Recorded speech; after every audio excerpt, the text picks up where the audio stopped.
কেনেদৰে বিশ্বাস ভংগ হয়? কেতিয়াবা এনে কোনো ঠাইত, অফিচত বা কোম্পানীত কাম কৰিছেনে য'ত কাৰো কথা বিশ্বাস কৰিব নোৱাৰি? এইটোৱে ট্ৰাষ্ট টেক্স, আৰু এইটো অৰ্গেনাইজেশ্যনৰ সবাতকৈ দামী কিন্তু অদৃশ্য কষ্ট। ট্ৰাষ্ট বা বিশ্বাস কেনেকৈ ভাঙে? সৰু সৰু মুহূৰ্তবোৰত এই বিশ্বাস ভাঙি পৰে। কিবা এটা কথা ক'লে কিন্তু কামটো নকৰিলে, কাৰোবাৰ কথা শুনি গোপনীয়তা ৰক্ষা নকৰি আনৰ আগত শ্বেয়াৰ কৰিলে, ষ্টেণ্ডাৰ্ড ঠিক কৰা হ'ল কিন্তু সেয়া মানি নচলিলে। প্ৰতিটো সৰু মুহূৰ্ত এটা ডিপ'জিট বা উইথড্ৰল এই ট্ৰাষ্ট বেংকত। নাপাহৰিব যে আপোনাৰ টীমে সকলো কথা লক্ষ্য কৰে। কেনেদৰে প্ৰেক্টিকেলি বিশ্বাস পুনৰ গঢ়িব? ট্ৰাষ্ট পুনৰ গঢ়িবলৈ 3টা কথাই আপোনাক সহায় কৰিব।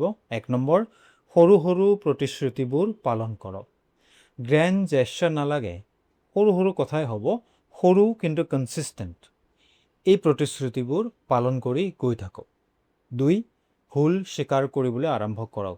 মই কৈছিলোঁ এক্স কৰিম বুলি কৰা নহ'ল, এইটোৱে তোমাৰ বিশ্বাসত প্ৰভাৱ পেলাইছে, মই সেইটো বুজো, আই এম চৰি। 3, আচৰণ সলনি কৰক। কেৱল কথা ক'লেই নহ'ব, কাৰোবাক ক্ষমা বিচাৰিলে কিন্তু তাৰপিছত আকৌ একেটা কামেই কৰিলে, তেতিয়া ট্ৰাষ্ট আৰু কমি যাব। এই সপ্তাহত এটা কাম কৰক, কমিটমেণ্ট লগ এখন আৰম্ভ কৰক। প্ৰতিটো প্ৰতিশ্ৰুতি এই লগবুকখনত লিখি লওক। প্ৰতিটো সপ্তাহতে শুক্ৰবাৰে সেইখন চাওক। আপুনি নিজৰ বিষয়ে কি সালসলনি দেখা পাব সেয়া হয়তো চমকপ্ৰদ হ'ব, ৱাণ্ডাৰফুল হ'ব কিজানি। কমেণ্টত লিখক আপোনাৰ অৰ্গেনাইজেশ্যনত ট্ৰাষ্ট কেনেকুৱা, আৰু যদি ভিডিঅ'টো কামত আহে তেতিয়াহ'লে কাৰোবাৰ লগত শ্বেয়াৰ কৰিব।